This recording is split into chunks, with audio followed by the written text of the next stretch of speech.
in collaboration. I'm all in That's for right. Yeah, collaboration. yeah. Yeah, why not? I mean, that could still happen for the podcast merch. So I know this guy lingerie. Hey, that's our whole line. There we go. We got I know this guy t-shirts. And by the way, check it out on the website, iknowthisguy.com.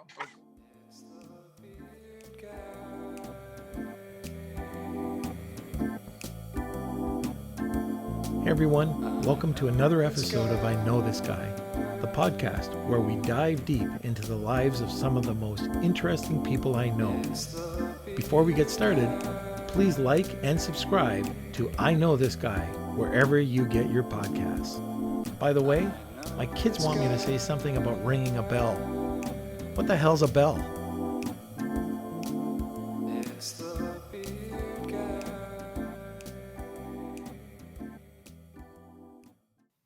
Hey, Hayden, we've got an incredible lady on the show today. Oh, yeah? Who's that? It's a lady by the name of Sylv. I met her at a nightclub with a whole group of us in Vegas, probably about a year and a half ago. She has an incredible lingerie brand, and we're going to have her talk a little bit about her struggles. She came out of a communist country. She was over in London for a while, and she was able to build this brand from nothing. She's really incredible. So I can't wait to get talking with her. Awesome. Well, let's dive in. Hey, whenever I see you or think of you, I think of Vegas. We met in Vegas. We got to know each other at a nightclub. Oh, what was it? Omnia, right? I can't even remember the name. Okay. So I am this very old guy, and this DJ, who was this DJ that we went to see? Yeah. Tiesto? Oh, that's it. Yeah. Tiesto, if you are listening, I am really sorry, but I did love it. I enjoyed it. I stayed, I closed it out. I crawled out, because I'm old and people had to carry me out with, but it was great because you were one of the ones carrying me out. But, but this is one of the things I really love about getting to know people is that we were there. We could barely hear each other talk, but we really did get to know each other. Nobody asked for anything. We just kind of liked each other, and we struck up a relationship, a friendship. So that's really cool when somebody you can go to a club with, or just break bread with, or just meet at an event, whatever. And, you just kind of hit it off. And especially if they're an amazing person like you are. So thank you so much. I mean, same to you, but would you like to know my perspective on that event, Sellercon? Okay, go ahead. Oh, now you do.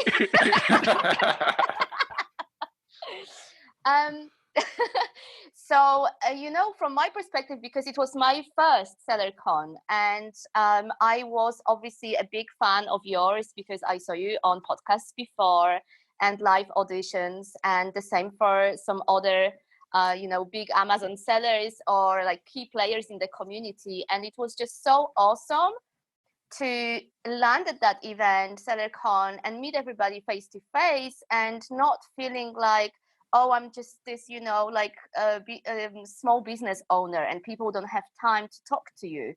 So everybody has been so open and very accommodating, and it's just been an amazing experience for somebody like me, arriving there for the first time. And for you to be so welcoming, so yeah, amazing. Well, and that's something with our community. So a lot of people don't know that I'm in the Ecom community, but it's just one of these communities that is very small. There's lots of people that sell on Ecom or are Ecom service providers, but I've never been to an event where somebody who's got a new store that's new into Ecom, that's just not welcome. Everybody from the 8-figure or even 9-figure seller to the person that's just starting out, everybody is kind of on a level playing field. Now you do have those guys, but for the most part, you could go out, you could be right beside somebody. Like, look at our buddy, Kevin King. You sit beside Kevin and you don't know how successful he is, or Manny, or, all those guys that we know. But anyways, I love the community, and that's one of the reasons why I support it so much. It's because of that. And it's a big difference for me because I actually come from a corporate environment. So in the corporate environment, it's very much, if this is where you sit, that's where you sit. And if somebody is more senior, then there's definitely that barrier. So it was just amazing to have a different kind of way of dealing with people as I entered that entrepreneurial world of Amazon. I'd really like to know what makes you you. So can you give us a little bit of your history? Sure.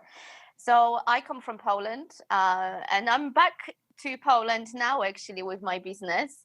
But I moved to the UK when I was 19. I went to university in London. That was a massive dream of mine. And I remember when I was thinking of doing it back in the day, everybody was just laughing at me in Poland because at that time it was the communistic time. So we were not open to the Western world yet. So yet I still managed to go and study. And very quickly after finishing school, I got a job with a major bank, corporate bank there in London. And I was working with businesses for about 12 years, which has been an amazing experience from that respect, because I was looking after corporations and startups and businesses doing really well and expanding globally, but also businesses that were going through some struggles and maybe collapsing as well. So that background gave me such a nice kind of feel of what entrepreneurship is about. And from a banker's perspective, I was going to these businesses' premises and I was like, oh my God, this was just so empowering. So I was dreaming of having my own business for a while.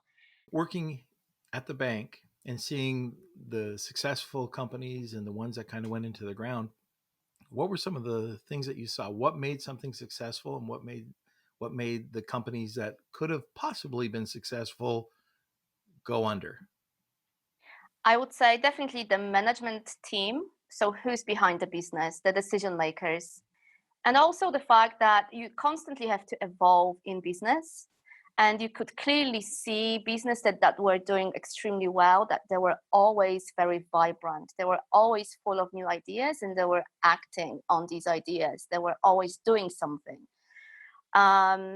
Whereas if you become complacent, kind of you tend to be left behind. And I think there was a lot of that we saw, complacency and maybe not having the right skill set to run the business. And that's when you would get in trouble. I take a look, and I always look at action-oriented people. There's always good intentions, right? So usually if I'm talking to somebody, and let's say we're at an event and we're talking to somebody and they have a great idea, well, probably 99%, maybe a little bit less, but there's a potential to make a ton of money, or just to have this incredible business. People just don't follow through. I go to trade shows, they scan your card. Whoever follows up, like, I'm interested in your product enough that you're going to scan my card. So you never get a follow up. So these people, like what you're saying, is action oriented, instead of intentions, right? So you could have gone to Sri Lanka, saw something. Your manufacturer could have had really good intentions. You could have had really good intentions, but nothing happened. But it did, because you were both on the same playing field. I'm not much of a risk taker. I think I'm more now that I have been doing this for the last 3 years. But when I started, I wasn't at all. Yet on that trip in Sri Lanka, there and then, I put 10,000 of my own cash on the line to actually secure some products. So yeah, it was just instant. I believed in the product. I was actually buying some ready-made product already that I started with stocks. It was much easier to kind of get into this business that way. But yeah, I mean, you just have to go for it. And suddenly I go to Sri Lanka on a holiday with friends, and one of my friends is running a fashion business, and I go to this massive factory of lingerie with them, and I just fell in love. I fell in love with the products, with what they were doing in Sri Lanka, how they were going about their business, and their approach to somebody like me who's never done fashion before, and how welcoming they were, and how much of hand holding they were offering for me, if I was to be interested in manufacturing with them. And that really put me at ease in terms of, what, I really like this, I want to go for it, and yeah, let me give it a go. So that's how it's all started. I left the corporate world and I started my business in lingerie. Okay, lingerie, right? Something I know very little about. Yeah, I can't say I've ever. Well, I have bought some, but not for me. So I get a visual. Oh my god! But how did you ever even think about getting in to one of the most competitive niches out there? Like, weren't you worried? You know what? I think I was very naive at that time. I think the product that I saw, how amazing quality was and how good price was, that really made me go for that purchase.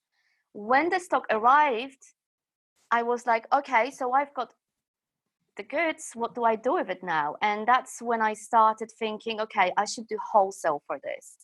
And basically, I just got myself on the road and I went from a city to a city with a suitcase full of lingerie. And I was speaking with as many private shop owners about, doing some sort of a collaboration or me supplying them with this underwear. And that really opened my eyes in terms of how complex this industry really is and how tough it's going to be. When we talk about sizing alone in bras, I work in 30,000 variations. I was not aware of that when I started. How It many? was pretty mind-blowing, 30,000. Obviously, I don't have everything, I don't sew absolutely every single style and size and color, but this is how complex it can get if you really wanted to have a full range. So it's an extremely tough industry. The same with swimwear. If you're in fashion, these two people would say, please avoid. Right. And yet you jumped right in 2 feet. I did. There was no doubt in my mind that I wouldn't make this work. And I did. But it was difficult. It was very slow. First 12 months, I wasn't making any money whatsoever.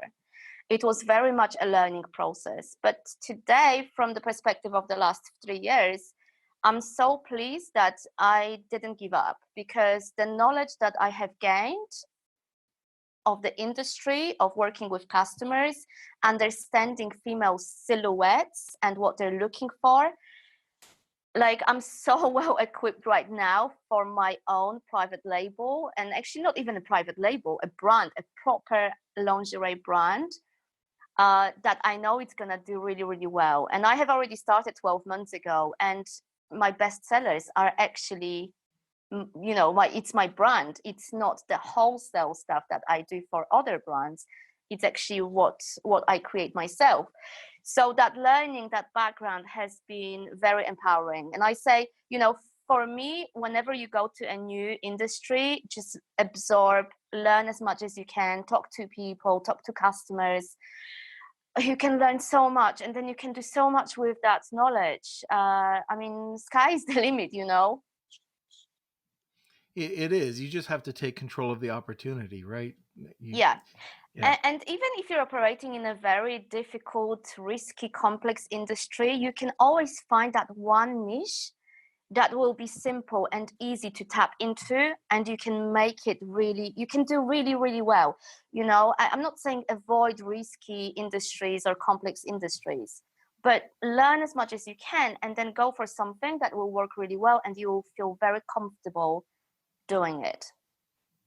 Entrepreneurs are risk takers, but the best entrepreneurs know a little bit about the product too. So I could probably, I don't want to put words in your mouth.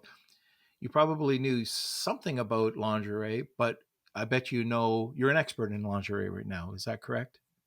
Absolutely. I'm a qualified bra fitter. So yeah, I would love to do a book about running a lingerie business because there isn't one out there yet. So yeah, I mean, I think the level of knowledge that I've gained because I've done wholesale working with different brands. I've got my private label and I also have a brick and mortar store. So I actually get to speak and see customers in the fitting room. That knowledge is just priceless. I didn't know that. So you've got a store. Oh, fantastic. In London or No, where it's is in Poland. in Poland? And when did you open that? That was about 24 months ago now. So 2 years. Fantastic. Yeah. That's Yeah. awesome.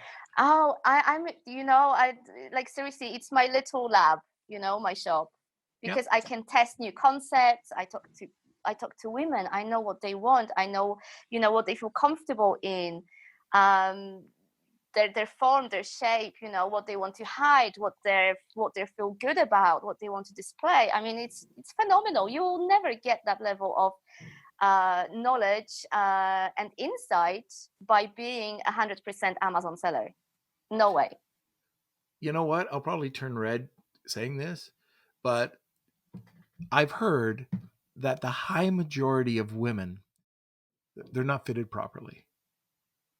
So is that true?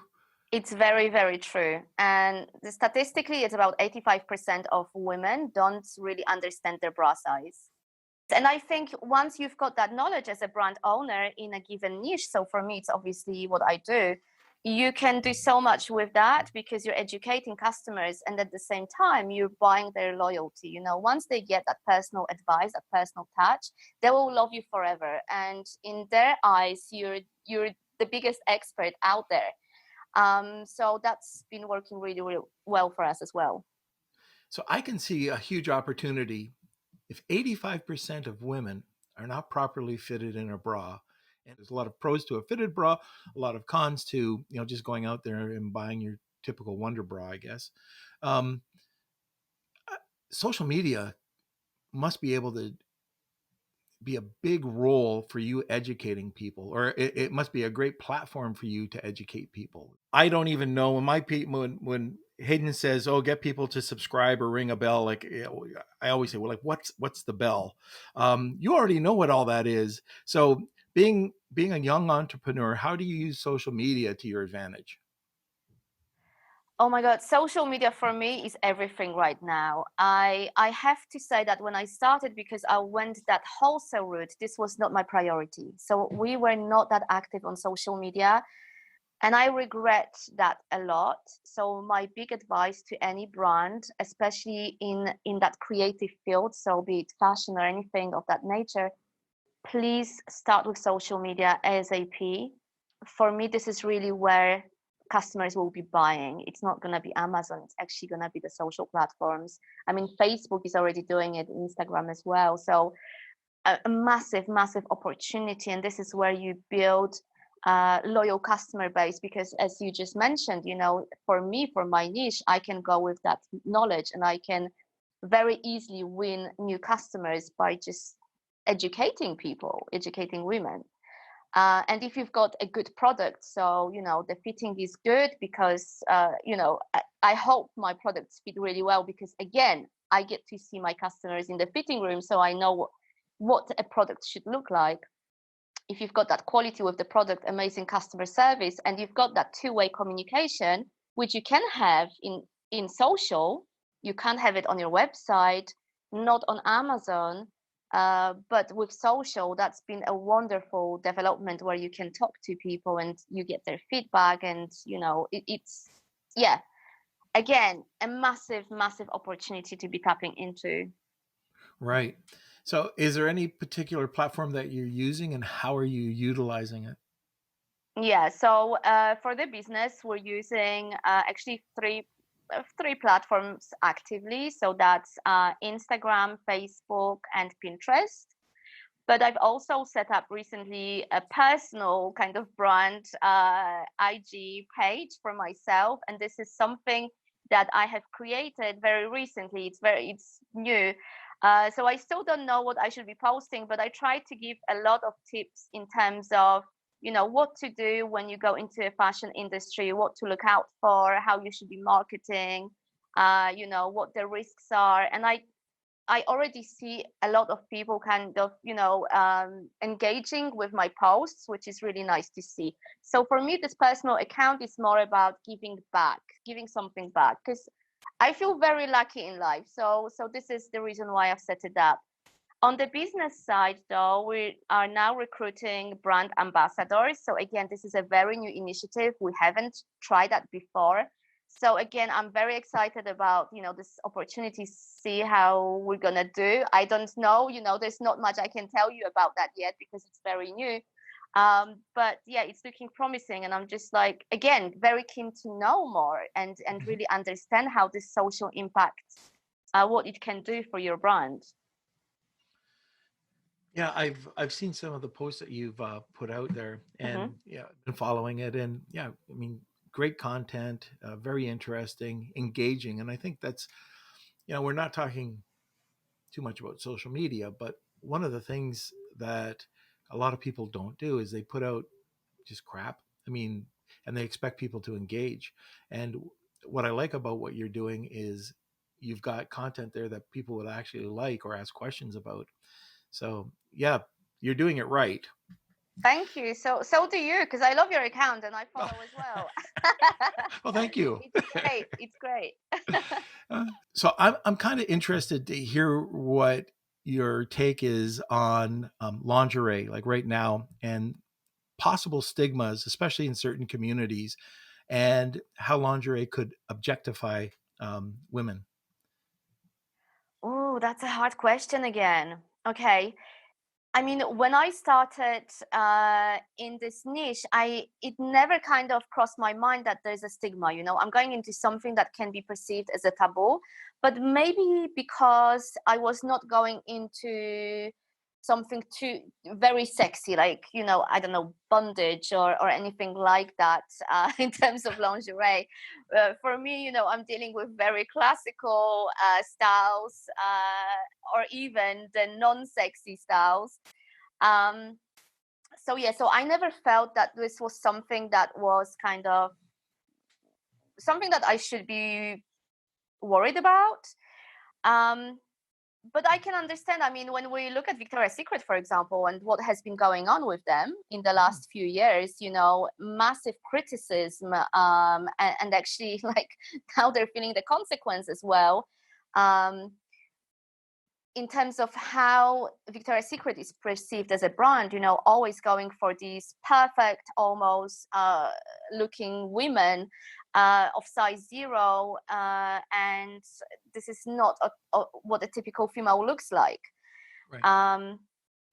So maybe kind of promoting that image that they have been doing via their fashion shows, right? The annual shows where they've got musicians and they're making a massive event on a yearly basis. I can see that happening, but the voice of customers is much louder now. Right. And people are opposing those practices. And what's my personal view on Victoria's Secret? Like, I don't, you know what I mean? At the end of the day, if Victoria's Secret, they're amazing at push-up bras.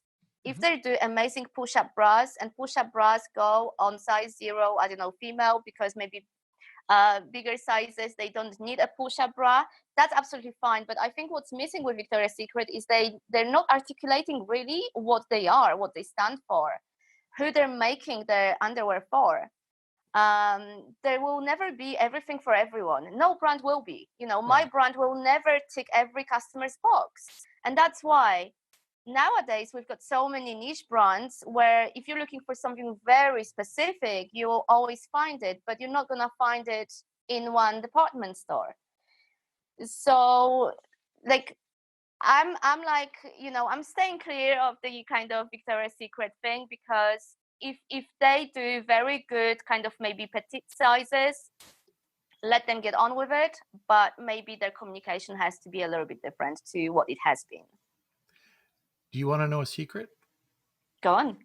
Is it Victoria? No, it's not. I wish. When I was just before I got into Amazon, so about a year before, I was going to be getting into plus size lingerie. Yes. So I took a look at a variety of different manufacturers. I bought the domain plus size lingerie. I think it was. Yeah, I think it was even a .com. And yeah, I was going to be doing some drop shipping, but it never came to be. But yeah. Why did you not go for it in the end? I'm wondering. Well, because the model that I was looking for was drop shipping. So I was trying to do, I didn't want to store any inventory. It wasn't coming out with, it was selling other people's product. And I was always a brand person. So I'm like you, I like to take something, build perception around it. This model was, I took a course and it was about drop shipping. And I thought, oh, let me just see if I can, hook up with a couple of manufacturers. I did, but there was the consistency there that I can control. So I decided to get out. If I can't control it, then, and especially the brand, then I don't want my name associated with it. Yeah. So that's why, but yeah, close. Yeah. Hey, we could have been friendly competitors. Oh, you would have beat my ass though. We would be brand. doing collaboration. I'm That's right. Yeah. Why not? I mean, that could still happen for the podcast merch. So I know this guy lingerie. Hey, that's our whole line. There we go. We got I know this guy t-shirts. And by the way, check it out on the website, iknowthisguy.com or club. So as a modern entrepreneur, can you tell me a little bit about, how that's evolved over time and what it means to you today? And, what about the future? The good or the bad? Yeah, both. How's that? Well, let's start with the bad because we have just spoken about social. So I feel the bad is that we don't necessarily appreciate modern entrepreneurs for the know-how. I feel that maybe there's just a little bit too much focusing on a certain image. So, for example, if you look at Instagram, there's a certain image that people are trying to push, or women are trying to push, and fast cars for guys and designer clothes and having this high life and being on a constant holiday. This is really not a modern entrepreneurship looks like. So this is that kind of fake, false image of what you get. You still have to work really, really hard, and you have to understand numbers, and you have to understand what you're doing and how to develop products and how to sell them. What I love about this modern entrepreneurship, though, is that in the last maybe 50 years, it felt very corporate-y. I don't know if you have got the same observation, but it was very cold, detached, very salesy, making money. It's all about that dollar, Whereas now it's moving towards relationship building with customers, with building communities. We haven't had that in business 20, 30 years ago. So that's lovely to see again, because I think that's where you can make an impact, especially as a smaller brand or a startup. If you've got values that you live by, if you are an ethical brand, you believe in sustainability, there's always going to be people feeling that you've got something powerful apart from the product to offer, and that's lovely because that's the space that you can use for to get audience. For me, it's always been about network. If I can go in, and I'm not talking about just trying to go in and get 1,000 people to give you all these false likes, and I'm talking about going in and meeting people and really seeing what you can do for them, and not even talk about money. Don't talk about yourself. Get to know the other person. And I've been able to do this, and that's probably one of my biggest assets. And that's why we actually started this podcast, because, basically one day sitting on a patio, 3 people called, and each one I was able to say, I know a guy. I know this guy. I know this guy. And that's how I see it evolving right now is it's you're building out that network, and social media is helping, but it's not, at least for me. There's lots of guys out there, they'll stand in front of their Lamborghini, they'll, and I throw up a little bit, I mean, I really do hate that crap. But, Same. isn't that crazy? But anyways, then there's us. I work my ass off. I work hard. Yes, we go to these events. I've had ulcers. Um, People think, oh yeah, it's all luck. Man, I am working all the time trying to, I've got an opportunity here. I see an opportunity just like you. It's got to evolve. And, yeah, going out and meeting people at events is great. But if people just think that it's all about, if you're doing it for money, it's a lot harder. At least I found. Passion has to be at the bottom of this, the whole thing that you're trying to build, and it has to come from the heart. Yeah. And it will carry you through the difficulties. Like every day, it's a constant roller coaster, right? So you have to be prepared mentally for it. And what will carry you through is the fact that you love what you're doing. You love your product. You love giving something back to people. And yeah, for me, that's number one. I don't understand how one can have a business just based on spreadsheets and what makes sense, what doesn't, to sell and make money. I could never do that. I would feel totally lost in that kind of approach. I really want to believe in the product, be passionate about it, and inject that passion in my customers. Do either of you have tips for people who might not be connected to a community right now, or looking to get more involved with the community around them, or finding like-minded people? So, I mean, depending what niche you are in, but for fashion, there's a lot of meetup groups, probably in all major cities nowadays. That's a very popular, trendy way of meeting new people. And you've got events, so there's a lot of fashion events, meetings with brand owners. I mean, I find that there's always something going on in the fashion world. You've got fashion magazines where, again, there will be that community feel because they all have their social media that you can follow, and they've got their lives that you can join and talk to, again, brands or service providers within fashion. I feel that, if you really look for your niche, you'll always find. It's just getting yourself on the net and look for those. They do exist. There's loads of them. Right. And there's one of the things that I look for when I go out is like people are people. Like I just, when you attract to positive minded people, I mean, you just attract. I don't want to hear people that are bitching and complaining. I mean, I want to have positive people, and you can weed them out very quickly.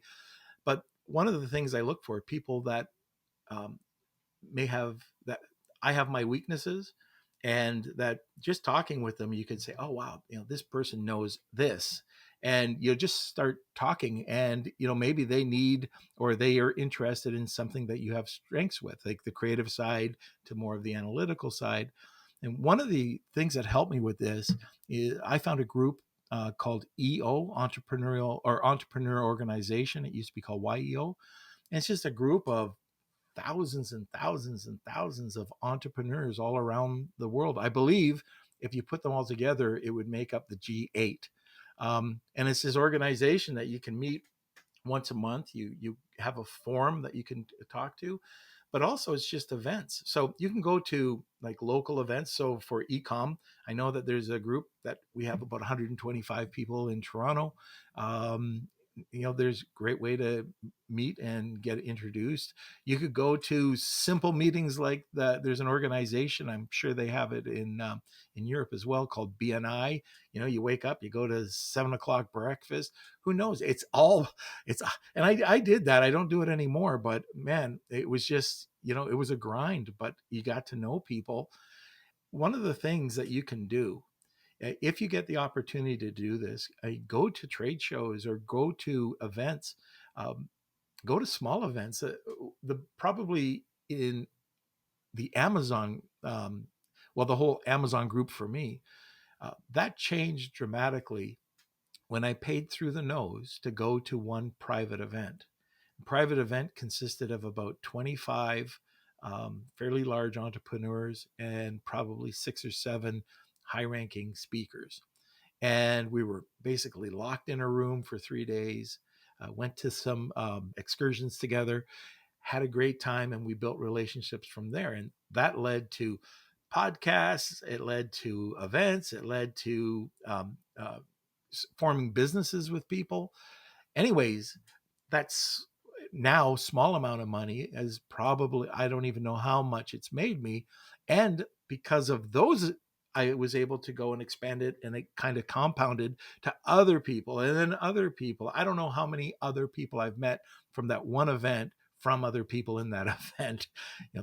So it was worth the money. It can be very powerful, for sure. Yeah. Like, look at you. Look at you. Look at you. Go to Sellercon, you know nobody, right? You know And I nobody. know everybody. And you're speaking like everywhere I look. You were just on a huge podcast with Danny McMillan, and I mean you're featured speaker here, you're featured speaker there, you're everywhere now. I'm surprised you still talk to me. Well, maybe not everywhere, no. But yeah, I mean, Sellercon has been really mind-blowing in terms of how many people I met. I don't know how many people attend Sellercon. It must be a few thousand. Yeah, probably around there. Yeah. But it's been amazing, sellers from different countries and again different industries. I mean, not many people talk about what they sell, but still, you can discuss so much in terms of how they approach and how they're dealing with risks, how they're sourcing, whether they're sourcing from China or India or maybe Eastern Europe, and just sharing ideas. It's been really, really great. Right.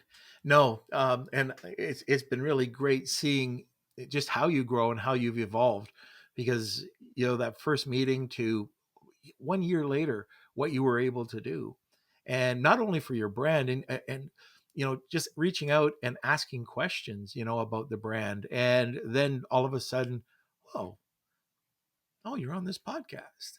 I mean, it was really good. And I remember the first one that I saw you on, it was very cool. So if to be a Sylv, what were the 5 main people that you could think of that contributed to you being a success? I would say my dad, number one. Mm-hmm. As you know, my dad passed away not even 12 months ago now. Right. But I have Sorry to to hear mention that. him because he gave me so much strength. I'm very similar in terms of personalities to what he was like, and he always had that drive and determination to do well. And I'm exactly the same. So I think that was in me since childhood, and I pushed through to go to the UK, to finish that university in London, to get on that corporate ladder, and then to have the guts to leave and start my own entrepreneurial journey. So all of that, I think my dad 100%. I look up to, Sarah Blakely, as you know, the queen of lingerie. She's a massive influence on me. I see a lot of similarities in terms of how she started to what my journey has been, because she put herself out there. She was going to department stores, talking to customers, going into that changing room with them and, trying her garments on, and very much, she wasn't trying to be this top person not being available. She was really grinding it hard, and just reminds me of me getting that suitcase and getting myself on the road and talking to people as well. Massive success, and she's also a fantastic inspiration for me. We saw her at Sellercon last year. Who else? Gary V, big one. Mm-hmm. Mm-hmm. I don't know how you feel about him, but he's very to the point. Great content. He's such a visionary. Amazing. Right. And I agree. I mean, Gary V and how he's built his brand, isn't that, I mean, it's just a success story, and it shows that just the breakout, right? there's a certain way that you have to do things, and you see this with a million people, and then here's this guy comes out and he's just in your face, the way that he just blurts it out. And I'm not that style, but you know what? I love it. I listen to him. I love it. How he presents it, and it's really great content. Oprah Winfrey, Uh huh. big one. I love listening to her podcasts. She's very soft spoken. I mean, we know that, but again, fantastic content, especially for women, empowering women. Right. She's been a big influence. But even within our community, as you know, we had the Branded by Women event, the Right. online event a week ago. That was organized by Danny, and we had 30 plus females doing business in different continents, different industries. And again, it's been just so empowering to listen to their achievements and how they're coping in predominantly men-oriented world. Again, fantastic. I mean, Isabella, for example, she's great. We've got a book club actually within the Amazon community as well. And we were analyzing a book a few weeks ago. Isabella was on the call, and I mean, she was just like, wow. She was so inspiring in terms of recommending this book and how much impact that book had on her life and her career. So I mean, everybody has got something to offer. It's lovely. Yeah, we had a chance to talk to Isabella last weekend, and yeah, she's very inspiring, and it's interesting because both of you came from communist countries, right? She was from Romania, you were from Poland. Hey, growing up, she was touching on a few things, but for you growing up in a communist country, um, what was that like? Like, what? Here, we're here in the West. I grew up very similar to most places in the United States. I'm up in rural Canada. What was it like for you growing up? It was tough. I mean, I remember when, as a child, I had to queue a lot. I remember queues. That is something that will always stay with me because me and my sister, we had to sometimes get up at 4 a.m. to go and queue for bread or for milk or for meat. So that's the earliest I can remember in terms of communism. But also, again, there was no female role models for us to look up to. There was just one model for a woman, which was, kind of get education, get married, have a family, stay at home, and serve your husband. I think, that again, that was something that was expected of women. And it's quite interesting that was never something that really there was just nothing in terms of how I felt about my life and what I wanted to achieve. Even as a teenager, not having these role models around me, not having that Western TV, not having internet, yet there was something in me wanting to do more, achieve more, and go and see what this Western world really looks like. So that's what I did, everything to do that. And again, as you said, Isabella's story is very similar. Now, I hear a lot when we talk, about back then, a lot of negative. But on the positive side, was there anything that you saw that was positive coming out of communism that people don't talk about or you don't hear about? Working culture. Mm-hmm. Again, that is something, people had to work. So again, the way I was raised was that I was never told that making money was easy. So I always knew that you had to work to be successful. I've never run away from hard work. So although sometimes maybe I could have been a little bit smarter, but I think you learn as you go along anyway. But yeah, that I would say that the working culture is a positive. And also in terms of communities, I don't know whether that's your observation, but people were more together. Whereas now you see more kind of everybody's doing everything for themselves, not necessarily considering others. I think the mindset was a little bit different, maybe because everybody was meant to be equal.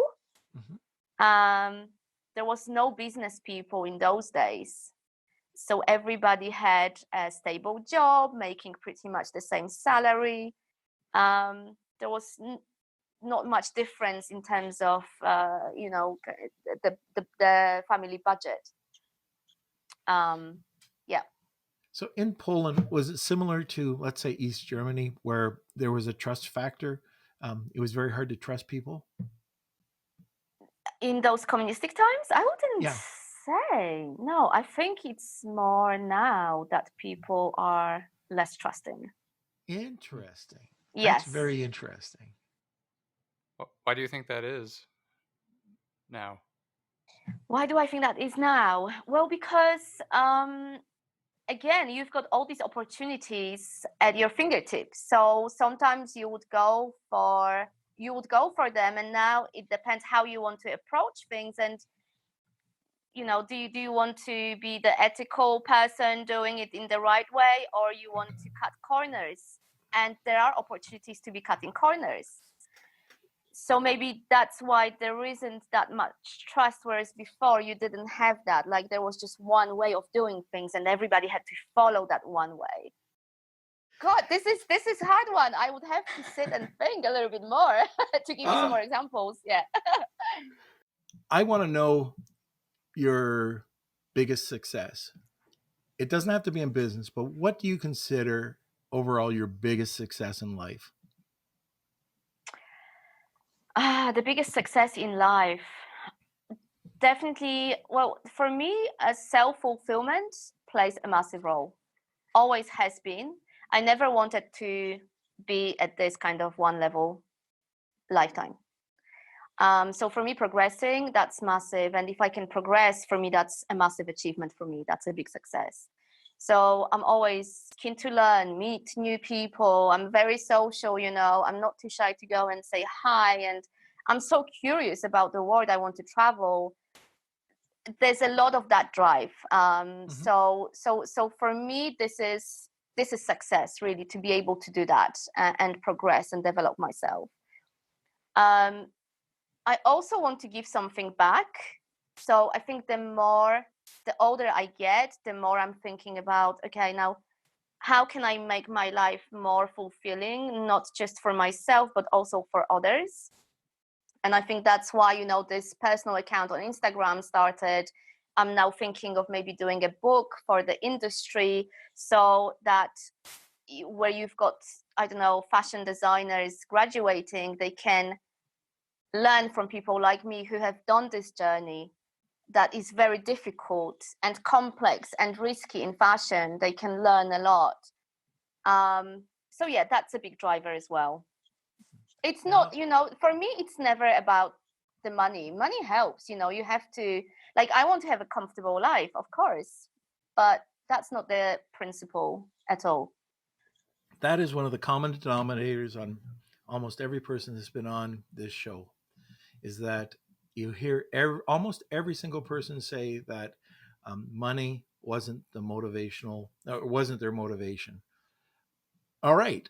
So what has been, I say it just so people understand failure, but I don't believe in failure. I believe every failure is a learning experience. So let's rephrase that and say, what has been your biggest struggle? Or what have you had to overcome to get where you are today? I think doing this business in my home country, Poland, because I left when I was so young.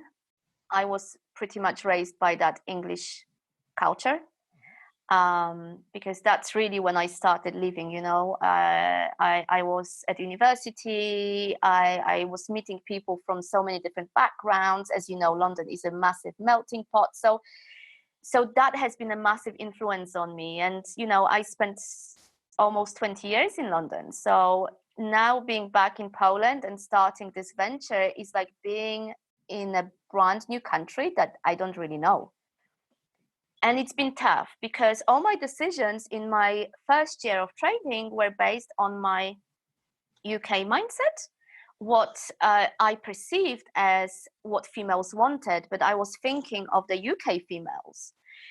In my head, I was visualizing, going to places like Victoria's Secret where females go in, they just throw 10 different bras and panties and they go and pay. They don't even try stuff on. Very often they would throw stuff in their wardrobe and they don't even wear clothes. So that's very typical behavior of that Western society when it comes to shopping or impulse shopping. In Poland, it's very different. Here money matters. If you're making as a female maybe 400, 500 euros a month, you're going to be very conscious about how you spend your money and how many bras you buy and what type of bras you buy, because you want to maybe buy one bra that you can use for work and for an evening outing. So for me, learning a completely different way of shopping and what products appeal to people, that international flavor has been very impactful. It's been super tough. I had to switch, change everything, my strategy, my expectations for money that I would be making, whatever. Kind of put it to bed and think about how I can make this work for this culture, for this country, and make it meaningful. And I feel today that I've been really successful with that. It's been seriously a lot of crying days and nights. It's been tough. It's been very, very tough. But would I change it? Yeah, maybe I could have gone into an industry that is much easier. Maybe I could have paid for some, I don't know, coffee grinders and just go on Amazon. But I really feel so well equipped to do what I really want to do with my business now. And with COVID, especially now, we've suffered sales massively. I was trading even last month on 30% of what we had last year.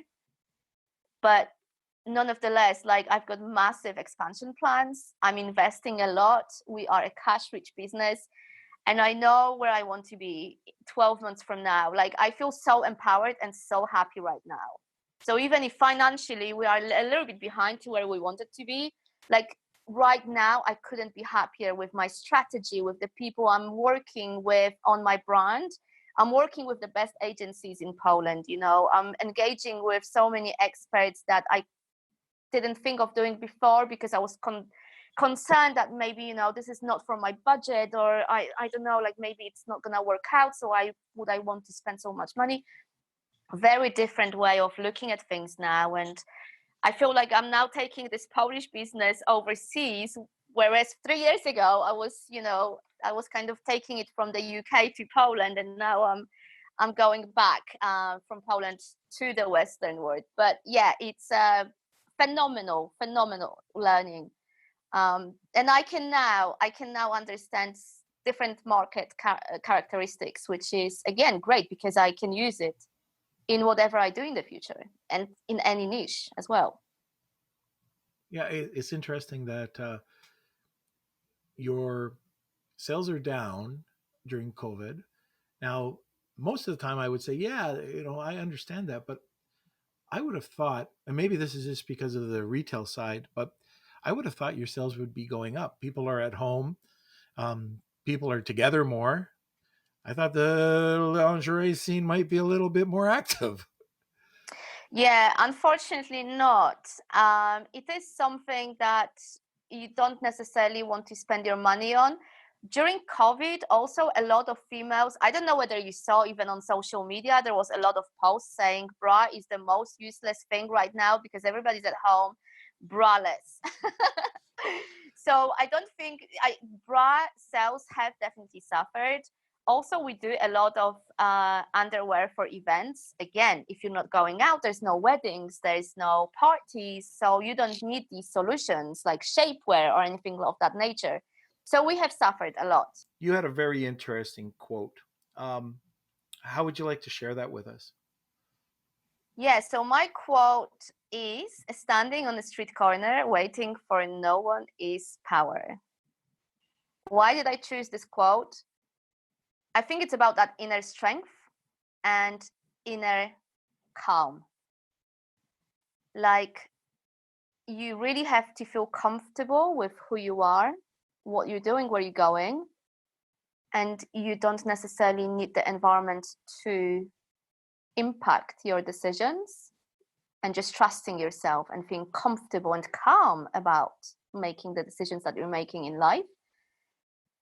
And I think that's where I am really, in terms of who I am and how I feel about myself. So this quote, it very much relates in that way. Is there anything you do to find that calmness? Like when there's a lot of stress going on or things don't go your way? Good question. I do sometimes meditation, but I have to say that I have to get better at that. I'm not this person. I would love to find the time and the discipline to do it. I don't know, maybe it's just a personality type where I always wanted to do things my own way, and I was always driving my life in a way that, as I said before, I grow, I evolve, I learn, I explore, and that gives me that joy and that calmness, I would say. I would hate to be in a situation where, I'm influenced by other people in my life and I have to maybe be in a certain location or in a certain maybe relationship that maybe I don't want to be, that kind of thing. Mm-hmm. Yeah. So yeah, that's priceless. That independence is really priceless for me. Hey, Sylv, we're coming down to the end of the show. And at this point, we have one question to ask. That is, do you know a guy? I do know a guy, but I also know a girl. And that girl is Anna Davidson. Do you know Anna? Oh, sure. Yes, I do. Anna is phenomenal. I really think you should bring her on a podcast. She's got an amazing story. She has recently been featured in Forbes, and she's a kick-ass Amazon seller. Well, I can't wait to reach out and see if she'd come on the show. Well, thank you very much. Well, it's been a long time since I've been able to go and see you at an event, but Sylv, it's been so great having you on the call and hearing more about your life, your struggles, your incredible business that you're building. So once again, I just wanted to thank you for coming on. I Know This Guy. Thank you so much for the invitation. You're such an inspiration, Norm. I follow you on LinkedIn, on Instagram, on Facebook. You do so much for the community. I always look up to you. So it's been a pleasure, Thank you very much for having me. It's been my honor. Thank you. Thank you. Hey guys and gals, thanks for listening. For more great content, please like, subscribe, and follow I Know This Guy on all social media platforms. I Know This Guy relies on listeners like you. Please visit our Patreon page to find out how you can help.